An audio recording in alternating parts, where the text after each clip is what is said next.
Hi everyone, welcome in my YouTube channel Eco Accounts tutorial by Jinal and don't forget subscribe and like। अपने क्या micro economics चल रही थी। Micro economics के अंतर्गत अपन ने क्या क्या चीजें देख ली थी। अपन ने फर्स्ट चैप्टर देख लिया था, सेकंड चैप्टर चल रहा था। सेकंड चैप्टर का नाम क्या है? उपभोक्ता व्यवहार के सिद्धांत। उसके अंतर्गत अपन ने क्या देखा था अभी तक?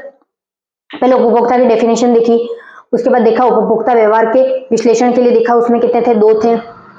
गणनावाचक और क्रमवाचक। गणनावाचक में कितने थे? 2 थे। वापस से कुल और सीमांत उनका डायग्राम भी देख लिया था अपन ने।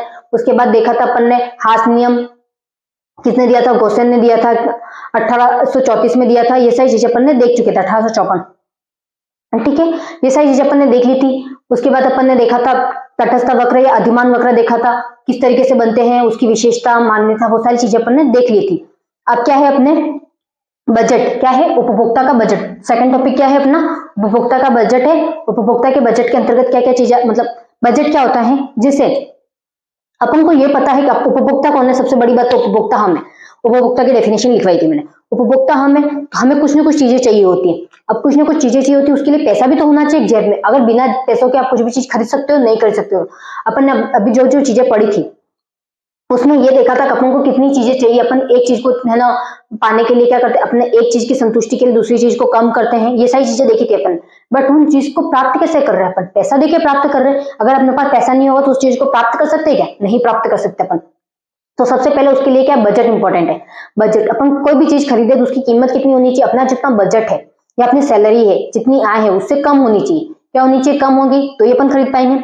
जैसे आपकी सैलरी है 20,000 और आपको है ना 15,000 का सामान ही चला जाता है, और बाद में बोले कि आपको कोई चीज, अगर चलो आप शॉपिंग मॉल में गए और आपको कोई चीज पसंद आ गई, 15,000 का सामान हो गया, बच्चे कितने? 5,000 रुपए बच्चे। 5,000 बच्चे, उसमें भी तो कुछ ना कुछ खर्चे होंगे। उनको डेली आना जाना करना पड़ेगा, जॉब के लिए आना जाना पड़ेगा कि नहीं पड़ेगा?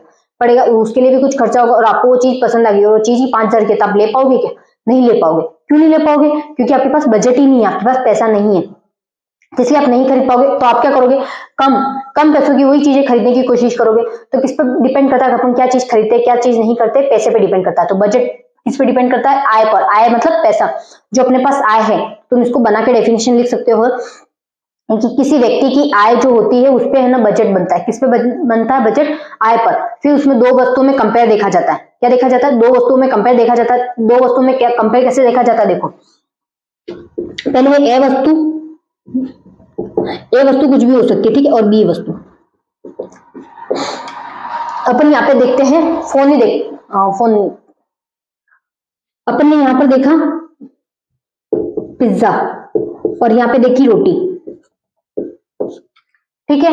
अब आप रोटी खाने, मतलब कहीं घूमने जा रहे हो, वहां पर आप पिज्जा खाने जा रहे हो, कितने पैसे हैं आपके पास? 90 रुपए। यहाँ पे कितने लग रहे हैं? 90 रुपए लग रहे हैं। और आप वही रोटी सब्जी कुछ भी खाने जा रहे हो तो वहां पे कितने लग रहे हैं? 60 रुपए लग रहे हैं। और आपकी जो इनकम है, आय, आय कितनी है आपके पास? मतलब जो भी बजट है आपके पास बाहर जाने के लिए, जो बजट बचा, बजट कितना है आपका? 80 रुपए। कितना है? 80 रुपए। तो आप मुझे बताओ, आप ए वस्तु को चॉइस करोगे, बी वस्तु को चॉइस करोगे? बी वस्तु को चॉइस करोगे। क्यों? 60 रुपए में हमारा पूरा पेट भर रहा है। क्यों? हमारे उसमें रोटी सब्जी सब कुछ है। पिज्जा से पेट नहीं भरने वाला, पहली बात तो। और दूसरी बात, पिज्जा की रेट ज्यादा है और अपना बजट क्या उससे कम है। 80 रुपए है अपने पास, 20 रुपए बचे तो अपन ये भी तो सोचेंगे 20 रुपए बचे तो पिज्जा तो खाली अपन को घर भी तो जाना पड़ेगा, वापस घर भी तो किसी न किसी रीजन से जाएंगे। तो इसलिए वो किसको पसंद करेगा लेना? रोटी को पसंद करेगा। किसके? 60 रुपए वाला 60 रुपए वाली चीज को पसंद करेगा लेना, न कि 90 रुपए वाली चीज को लेना पसंद करेगा। पहले तो अगर वो 90 रुपए वाली चीज ले भी लेता है तो उसको क्या करना पड़ेगा? किसी और से पैसे मांगने पड़ेंगे। फिर घर जाने के लिए भी तो उसको पैसे चाहिए होंगे। तो क्या पूरा एडजस्टमेंट नहीं होगा, तो उसका बजट जो है वो काम नहीं आएगा। तो वो अपने बजट के अंदर ही काम करने की कोशिश करेगा।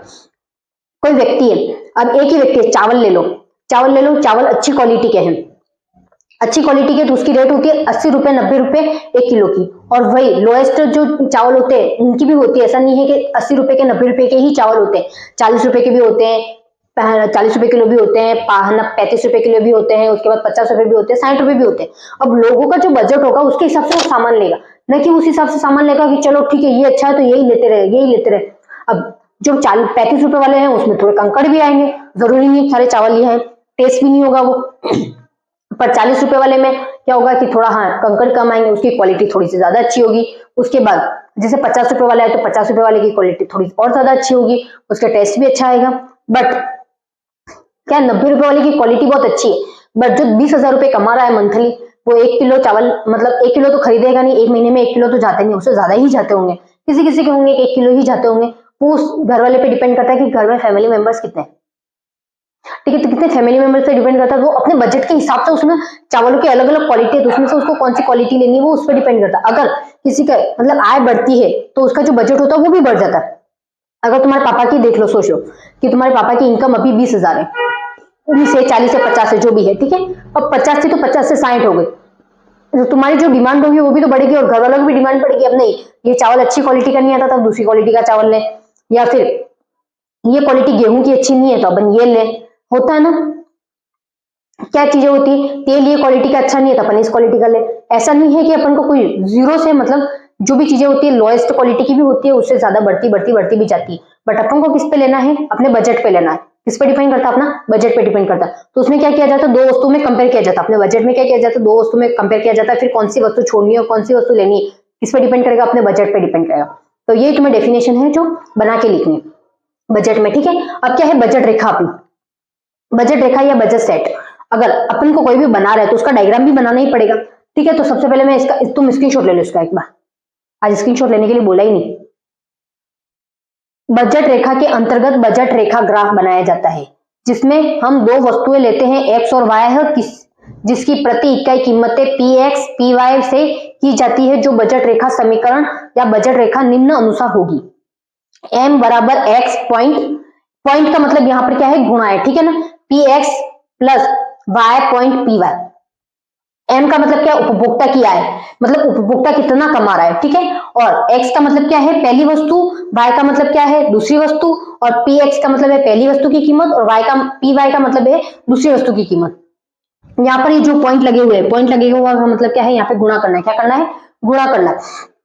अब जो भी एक्स की वस्तु है, मैंने यहाँ पे बोला है कि जो अपन बजट के लिए जो भी बना रहे हैं उसको ग्राफ में बना दिया, अपन इतना सामान खरीद सकते हैं, इतना सामान खरीद सकते हैं, वो ग्राफ में बना के बता दूंगी तुम लोगों को, ठीक है। जिसे दो वस्तुएं लेनी, मैंने अभी बताया, दो वस्तुओं के बीच में कंपेयर किया जाएगा, पहली वस्तु हम कितनी खरीदे, दूसरी वस्तु कितनी खरीदे, प्रति इकाई कीमतें पी एक्स और पी वाई दोनों की अलग अलग कीमतें होगी, तो दोनों को अलग अलग आइडेंटिफाई करेंगे, तो बजट रेखा समीकरण या बजट रेखा निम्नानुसार होगी। इसमें क्या है, एम बराबर एक्स पॉइंट पी वाई, क्या है, एक्स पॉइंट पी वाई है। पहला क्या है, एम का मतलब क्या है, उपभोक्ता की आय, मतलब एम ये है उपभोक्ता की आय कितनी। मैंने अभी बोला तुम्हारे पापा मम्मी की आय कितनी हो सकती है, 50,000 हो सकती है, 60,000 हो सकती है, वो तुम पे डिपेंड करता है। अब तुम्हें पहली वस्तु क्या खरीदनी है, दूसरी वस्तु क्या खरीदनी है, तुम्हारे लिए पहली जो प्रायोरिटी रखती होगी तुम वो चीजें खरीदोगे जो दूसरी प्रायोरिटी नहीं रखती। अगर तुम ये बोले गेहूं खरीद दे, तुम गेहूं को छोड़ के खिलौने खरीदोगे क्या, खिलौने तुम्हें पहले पेट किससे भरना है, गेहूं से भरना है, या फोन खरीदोगे, फोन तुम्हें रोटी खा मतलब पेट भर देगा क्या, फोन फोन पेट नहीं भरने वाला, पेट क्या भरने वाला, गेहूं, गेहूं से ही रोटियां बनती है। तो तुम्हारी पहली प्रायोरिटी क्या रहेगी, हमेशा जो खाने की चीजें होती है अपनी पहली प्रायोरिटी सबसे पहले वो रहती है, उसको खरीदेंगे, पहले उसकी कीमत चेक करेंगे, उसकी कीमत के हिसाब से अपन देखेंगे कि कौन सी चीज क्या है, कितने में पड़ेगी, सब कुछ देख के खर्चा देख के फिर अपन फोन लेने जाएंगे। पहले क्या चीज देखनी है अपन को, फोन, अगर अपन को गेहूं वो सारा सामान अपने जो खाने का है वो सारी ले ली अपन ने, उसके बाद अपन दूसरी चीज लेने जाएंगे, ना कि पहली उनको छोड़ के अपन दूसरी चीजें, जैसे अपने है ना डेली के क्या होता है, अपना बिल भरना होता है, नल बिल, लाइट बिल, ये सारे बिल्स भरना होता है। अब सबसे पहले आप फोन खरीदो तो फोन में नेट बैलेंस चाहिए, नेट बैलेंस के बिना तो फोन चलता नहीं, तो उसके लिए भी क्या है, उसके लिए भी तो ये होता है कि उसके लिए मतलब 600 का बैलेंस करना पड़ता है, या 200 का, 300 का, किसी किसी का तो इतना भी काम नहीं होता है, एक्स्ट्रा करना पड़ता है, तो वो कहां से। अब पहली प्रायोरिटी क्या रहेगी तुम्हारी, कि तुम खाना खाओगे या फिर है ना अपने उसी से पेट भर दोगे, फोन से पेट नहीं भरने वाला, ठीक है ना। तो क्या करोगे तुम, पहली प्रायोरिटी उसको रखोगे कि अपने जो बेसिक चीजें हैं, जो भी अपन को बेसिक चीजों की डेली यूज में पड़ता है उनको पहले प्रायोरिटी दोगे, उनका सारा खर्चा उठाओ खत्म करोगे, उसके बाद अपने जो भी अपनी इच्छा है उनको फुलफिल करोगे, ठीक है। तो यहाँ पे वही बताया गया, प्रति इकाइयों की कीमत पी और एक्स वाई में, अगर मैं एक्स में ही रखती तो क्या समान कीमत रहती, और पी में रखूंगी तो वाई में रखूंगी तो क्या होगी, अलग अलग डिफरेंट कीमत होगी। तो इसलिए दोनों को अलग अलग रख रहे हैं अपने, ठीक है। क्यों अलग अलग रख रहे हैं अपने, दोनों की कीमतें अलग अलग है इसलिए। अब एक्स क्या है, पहली वस्तु है, और वाई क्या है, दूसरी वस्तु। पहली वस्तु की कीमत किसमें, एक्स में, पी में देखेंगे, और वाई पी वाई में क्या देखेंगे, दूसरी वस्तु। मतलब इसकी गेहूं की कीमत अलग होगी तो फोन की कीमत अलग होगी, गेहूं मतलब ये जो अपने डेली यूज की चीजें हैं उनकी कीमत अलग होगी तो इनकी कीमत अलग होगी। तो क्या करेंगे, इनमें सबसे पहले डिफरेंस देखेंगे अपन, सबसे पहले इसका जो डायग्राम है वो बना देते हैं अपन। क्या बना रहे हैं? डायग्राम बना रहे हैं। किसी ने स्क्रीनशॉट नहीं लिया हो तो ले लेना और लिख लेना।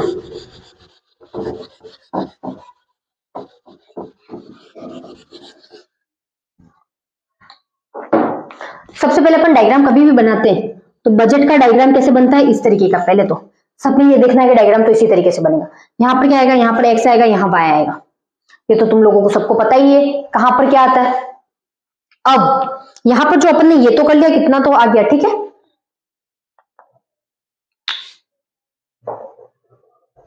अब ये चीज देखो तुम लोग, अपन ने इतना देख लिया। अब बजट का ग्राफ जो होगा वो इस तरीके से बनेगा। यहाँ पर जीरो लिखो, यहां से क्यों जीरो से ही शुरू होता है ये तुम लोगों को अच्छे से पता है। यहां पर ले लो एक्स वस्तु, एक्स वस्तु, और यहां पर लिखो वाई वस्तु। ये पहली वस्तु हो गई, ये दूसरी वस्तु हो गई। अब मेरा बजट यहां से, यहां पर ए वस्तु ली, यहां पर बी, और इसको क्या टी, और इसको अंदर वाले को एस। यहां पे मतलब है प्राप्त, संयोजक, संयोज और अप्राप्त।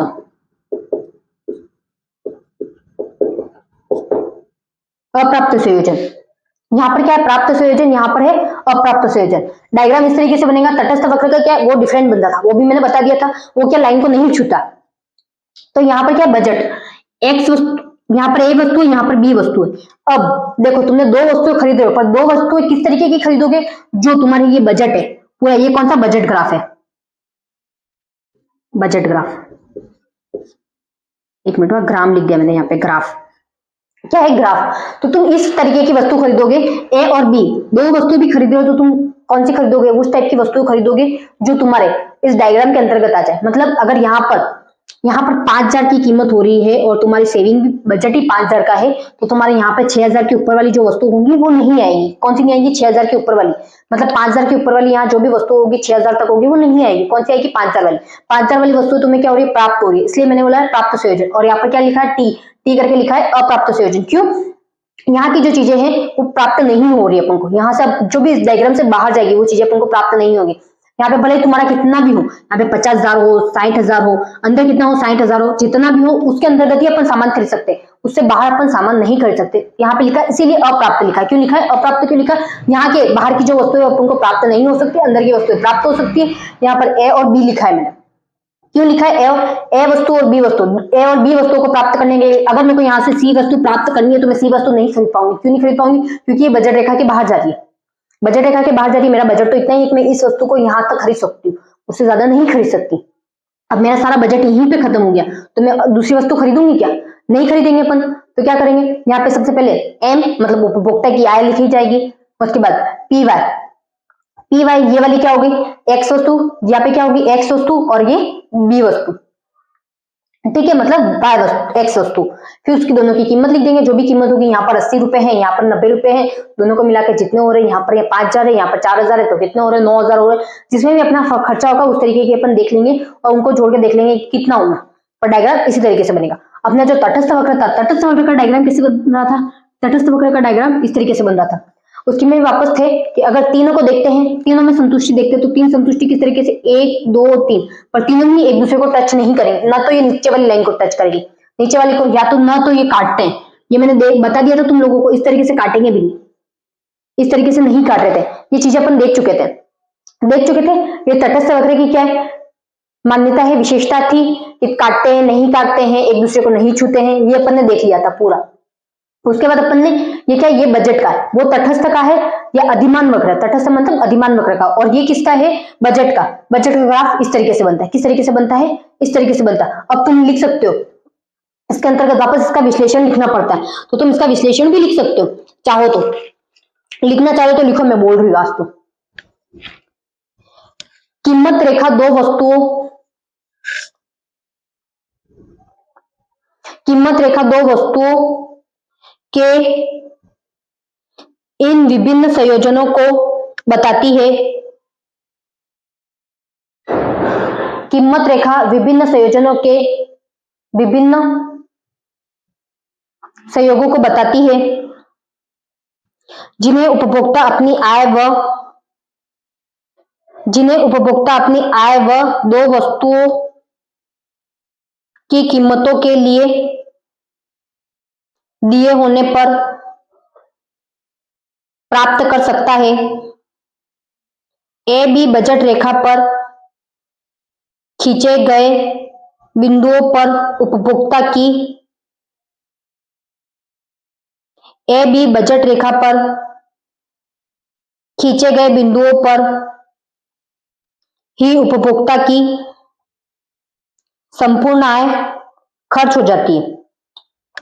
यहां पर अपन ने क्या बोला, ए बी उपभोक्ता की संपूर्ण आय खर्च हो जाती है। क्या यहाँ पर ए और बी दोनों लाइन देके रखी, इस लाइन के अंदर ही उपभोक्ता की संपूर्ण आय खर्च हो जाती है। मैंने यही बताया तुम लोगों को, क्या बताया, ए और बी, बी के अंतर्गत क्या है, अपनी पूरी आय खर्च हो रही है, इससे बाहर जाते ही अपनी चीजें अपन नहीं खरीद सकते, क्यों, अपने बजट से बाहर है। क्यों नहीं खरीद सकते, अपने बजट से बाहर है। अब अभी देखा अपने दो वस्तु में कंपेयर किया, पी की अलग है, एक्स की कीमत, मतलब एक्स और वाई दोनों की कीमत अलग अलग है। दो वस्तुओं को कंपेयर करके उनको खरीद तो लिया, क्योंकि अपने एक जरूरत तो होती नहीं, एक से ज्यादा जरूरत तो होती है। उन जरूरतों की, जैसे मैंने अभी बताया, लाइट बिल वगैरह, ये सारी चीजें की अपनी जरूरत होती है। बट 2 या 3 4 5 6 जो 10 चीजें हैं वो अपन इस तरीके की लाइन के अंदर ही लेंगे। और क्यों लेंगे, रीजन मैंने बता दिया, क्योंकि बजट अपना इतना ही है। अंदर वाला क्या अपन को प्राप्त हो रहा है, बाहर वाला क्या है अपन को प्राप्त नहीं हो रहा है। तो वही है सारी चीजें, और कुछ भी नहीं है। ठीक है, अब जो पढ़ेंगे अपन, क्या पढ़ेंगे, उपभोक्ता संतुलन। क्या पढ़ेंगे, उपभोक्ता संतुलन। उपभोक्ता संतुलन क्या होता है, उपभोक्ता संतुलन के अंतर्गत क्या होता है कि अपन ने पहले देखा था, अपन ने क्या देखा था, गणनावाचक क्रमवाचक। उसमें क्या देख रहे थे अपन कि किसी कोई भी उपभोक्ता है उसको संतुष्ट करने के लिए अपन ने क्या चीजें देखी थी कि उसको संतुष्ट कर रहे हैं तो उसको कितना खाने के तौर पे अपन ने देखा था कि अपन कितना खाना दे सकते हैं। तो उसको कितना, अगर 1 इकाई को अपन बढ़ाते हैं, अपन 5 केले बढ़ा रहे, मतलब 1 केला और बढ़ा दिया 5 किलो में, तो अपन जो दूसरी चीज खा रहे थे, आम खा रहे थे, तो आम को कम किया था या नहीं किया था अपन। तो यहाँ पर भी वही चीज है। अब क्या करेंगे, यहाँ पर क्या है, अपन ने वो चीजें देखी थी कि अपन इसको देख रहे हैं, तब इसको कम करेंगे। अब जो अपनी उपभोक्ता की शर्तें होती है, उपभोक्ता संतुष्ट किस तरीके से हो सकता है, उपभोक्ता संतुष्ट, उनकी कुछ शर्तें, कितनी शर्तें हैं। सबसे पहले उपभोक्ता संतुष्टि, उपभोक्ता संतुलन की, उपभोक्ता संतुलन नहीं लिखना, फिर विशेषता अपन बाद में लिखेंगे। उपभोक्ता संतुलन, ठीक है, क्या है उपभोक्ता संतुलन। अपनी किसकी बात चल रही थी, उपभोक्ता के संतुलन की शर्तों की बात हो रही थी। मैंने ये बताया था कितनी शर्तें होती है, 3 शर्तें होती है। एक बार स्क्रीनशॉट ले लो। उपभोक्ता का संतुलन होने के लिए, उपभोक्ता के संतुलन होने के लिए कितनी शर्तों की आवश्यकता है, 3 शर्तों की आवश्यकता है। उपभोक्ता के संतुलन का वह बिंदु होता है जहां बजट रेखा तटस्थ वक्र को स्पर्श करती है, यह अधिकतम संतुष्टि का बिंदु होता है। उपभोक्ता के संतुलन का वह बिंदु है जहां प्रतिस्थापन की सीमांत दर कीमत अनुपात के बराबर होती है। MRS XY बराबर PX बटा PY, यह उपभोक्ता के संतुलन की आवश्यक शर्त है। उपभोक्ता के संतुलन की तीसरी शर्त यह है कि संतुलन के बिंदु पर प्रतिस्थापन की सीमांत दर MRS XY गिरती हुई होनी चाहिए, अर्थात तटस्थ वक्र मूल बिंदु के उद्नोत्तर होना चाहिए। यहाँ पे बोला है, सबसे पहले क्या बोला है, उपभोक्ता के संतुलन का वह बिंदु है, कौन सा है, वह बिंदु है। बिंदु अभी तक नहीं बताया, अपन बिंदु बाद में देखते हैं। वह बजट रेखा तटस्थ वक्र को स्पर्श करती है। तटस्थ वक्र को क्या बोलते हैं, अधिमान वक्र भी बोलते हैं। क्या बोलते हैं, अधिमान वक्र बोलते हैं। तटस्थ वक्र किस तरीके का होता है, ये बताया था, इस तरीके का होता है, ठीक है। अब तटस्थ वक्र को स्पर्श करेगी। अब बजट रेखा क्या करेगी, या तो इस तरीके की बनी होगी तो भी इसको स्पर्श करेगी, या फिर इस तरीके की बनी होगी तो भी बजट रेखा किसको स्पर्श करेगी, तटस्थ वक्र को स्पर्श करेगी। देखो तटस्थ वक्र तो ये हो गया। अब बजट रेखा किस तरीके की होनी चाहिए, तो इसको, ये देखो अब स्पर्श की क्या नहीं की, स्पर्श किया। यहाँ पर थोड़ा मैं बड़ा बनाती हूँ ताकि क्या तुम लोगों को सही से दिखे।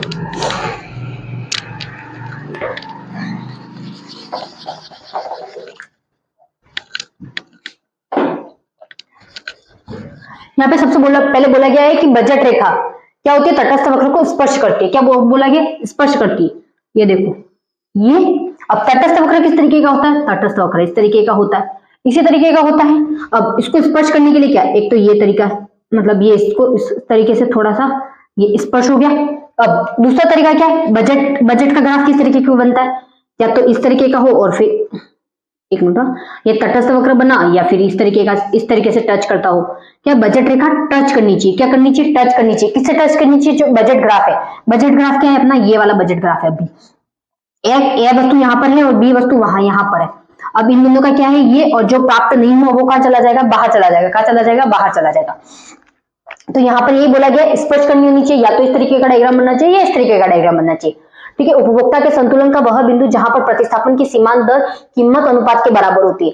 कीमत का अनुपात, प्रतिस्थापन की सीमांत दर, जो भी अपन खरीद रहे हैं, कुछ भी कर रहे हैं, तो उसका अनुपात क्या होना चाहिए? समान होना चाहिए। मैंने अभी बोला था अपना बजट किस लिए काम आता है? बजट है अपनी जितनी आय है उसको अपन किस तरीके से खर्च करते हैं उसके हिसाब से अपना बजट बनता है। बजट से ज्यादा अपन खर्च नहीं कर सकते। अगर बजट से ज्यादा खरीदते हैं तो क्या और हमको ब्याज लेना पड़ेगा या कर्ज लेना पड़ेगा, किसी और से मांगने पड़ेंगे पैसे, तो अपन बाद में वापस अपना बजट तो इतना है, खर्चा इतना ही है, अपन चुकाएंगे कैसे? तो उसी तरीके से चलता रहेगा। इसलिए क्या करेंगे अपन, जो भी बजट है बजट के अंतर्गत ही ज्यादातर सामान लेने की कोशिश करते हैं अपन। उपभोक्ता के संतुलन की तीसरी शर्त यह है कि संतुलन के बिंदु पर प्रतिस्थापन की सीमांत दर MRX/XY गिरती हुई होनी चाहिए। क्या गिरती हुई होनी चाहिए? मतलब अपन ने जो तटस्थ वक्र बनाया यहाँ पर क्या नीचे गिरती हुई है, नीचे जा रही है, टच हो रही है, होनी चाहिए। अर्थात तटस्थ वक्र मूल बिंदु के उद्नोत्तर होता है। ये देखो इस साइड इस तरीके का भी बन सकता है। अब इसको मैंने इस तरीके का बना दिया, ठीक है, ये गिरती हुई, और इसको बनाया वापस से मैंने इस साइड, तो ये गिरता हुआ बन गया। बना या नहीं बना? ये नीचे गिरता हुआ, ये अभी ऊपर है, मैंने ऊपर बनाया था इसलिए। बट इसको अगर मैं इस तरीके से नीचे बनाऊं तो ये देखो बना। इस तरीके के तीन भी बन सकते हैं, पर तीनों के तीनों क्या है? बजट रेखा को स्पर्श होने चाहिए। 1 2 3, फिर इसको इस तरीके से कर दो या फिर इसको 2 को टच करवाओ। तो किस तरीके से बनेंगे? इस तरीके से डायग्राम बनेंगे। अब क्या आपका उपभोक्ता संतुलन के चित्र, मैंने ये अभी तक चित्र बनाए नहीं है, बताई नहीं है आपको एक्सप्लेन करके सही तरीके से। मैंने ये चित्र किसका बनाया? अभी ये जो डेफिनेशन बोली है, डेफिनेशन को क्या तुम लोगों को एक्सप्लेन करते हुए साथ में तुम्हें डायग्राम के थ्रू बताया कि इस तरीके की बात हो रही है। ठीक है, बजट कौन सा है? बजट अंदर वाला होता है, बाहर जो भी चीजें जाती है वो अपने बजट के बाहर होती है, इसलिए अपन उन चीजों को नहीं खरीदते। तो अब जो है बजट के उपभोक्ता संतुलन का चित्र बना रहे। क्या बना रहे? उपभोक्ता संतुलन का चित्र।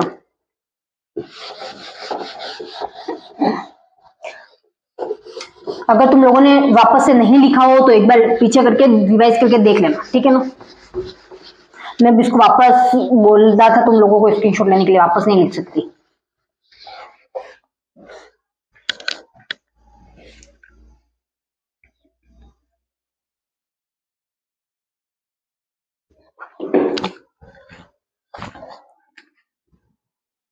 सबसे पहले अपने ये बनाया, अपना क्या है ये? उपभोक्ता के संतुलन का चित्र। उपभोक्ता के संतुलन का चित्र क्या बना रहे? उपभोक्ता के संतुलन का चित्र बना रहे। सबसे पहले अपने यहाँ पे क्या क्या चीजें पढ़ी थी? तटस्थ वक्र भी पढ़ा था, इसके अंदर तटस्थ वक्र भी आ रहा है, तटस्थ वक्र को स्पर्श करती हुई होनी चाहिए। तो सबसे पहले अपन एक रेट बनाएंगे। क्या बनाएंगे? रेट बनाएंगे, इसको थोड़ा सा ज्यादा, ठीक है। यहाँ पर क्या ML MRL 3 ले ली, या क्या MRP जो भी अंदर वाली है अपनी वो ले ली, ठीक है।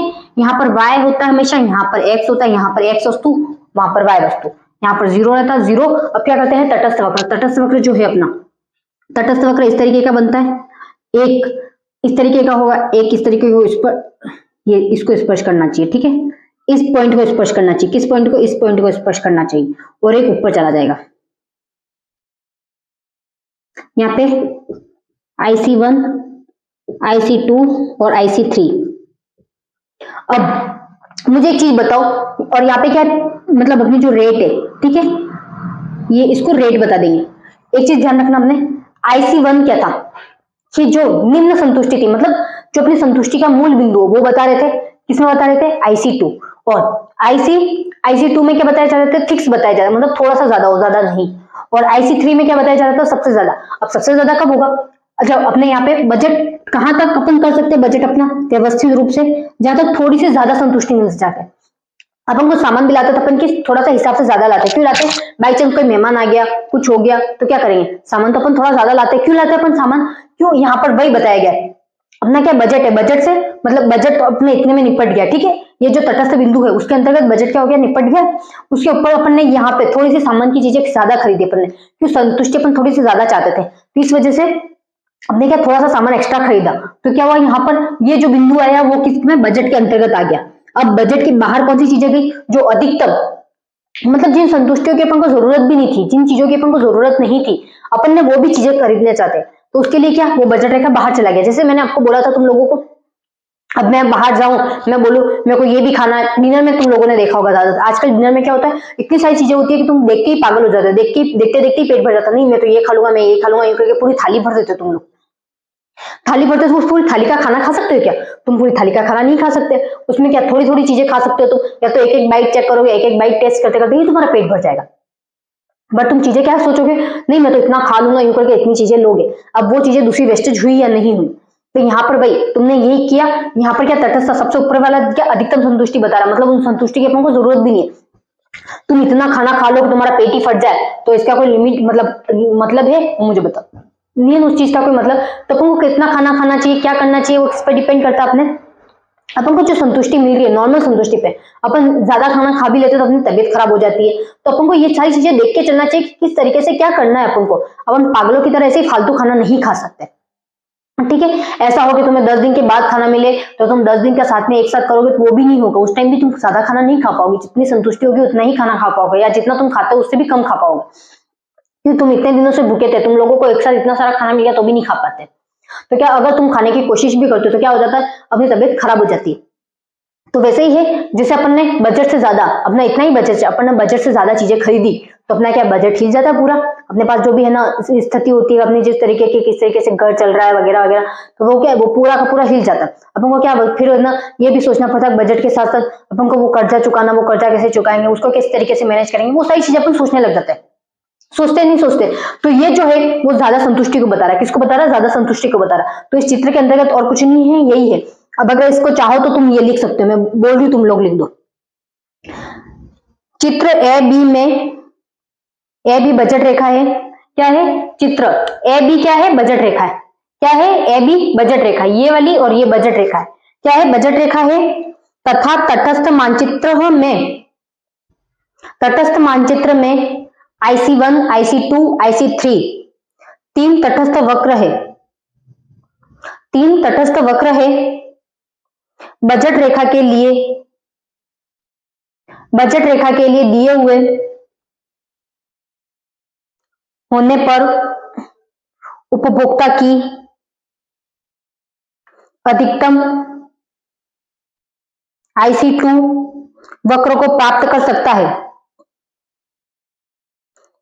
P बिंदु पर बजट रेखा तटस्थ वक्र IC2 को स्पर्श करता है, ये जो है R है उसको P भी कह सकते हैं, ठीक है, स्पर्श करता है, IC2 को स्पर्श करता है। P मतलब क्या है, कीमत है। अतः यह उपभोक्ता में संतुलन को बताता है, अतः यह उपभोक्ता में संतुलन को बताता है। इस बिंदु पर उपभोक्ता X की OL मात्रा व Y को OM मात्रा खरीदता है। X की कौन सी मात्रा खरीद रहा है, ये X है, X की कौन सी मात्रा खरीद रहा है, OL खरीद रहा है, और Y की कौन सी मात्रा खरीद रहा है, M और O। तो तटस्थ वक्र के अंतर्गत यही है, मतलब तटस्थ जो अपना बजट उपभोक्ता का चल रहा था, उपभोक्ता संतुलन के अंतर्गत जो बजट था, बजट का कौन सा ग्राफ है, यहाँ पर ये वाला ग्राफ है। अपन यहाँ पर कौन सी नॉर्मल संतुष्टि बता रहे, अगर अधिकतम संतुष्टि के लिए क्या है अपना IC2 है, और उससे भी ज्यादा अधिकतम से अधिकतम के लिए कौन सी IC3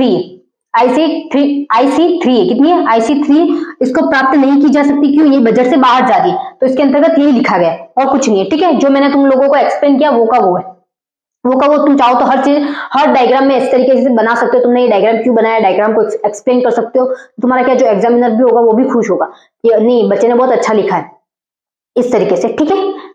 अब जिसने स्क्रीनशॉट नहीं ले लिया वो ले लो एक बार। आज के लिए इतना ही, कल अपना नेक्स्ट पॉइंट पढ़ेंगे, and don't forget subscribe and like. Okay bye.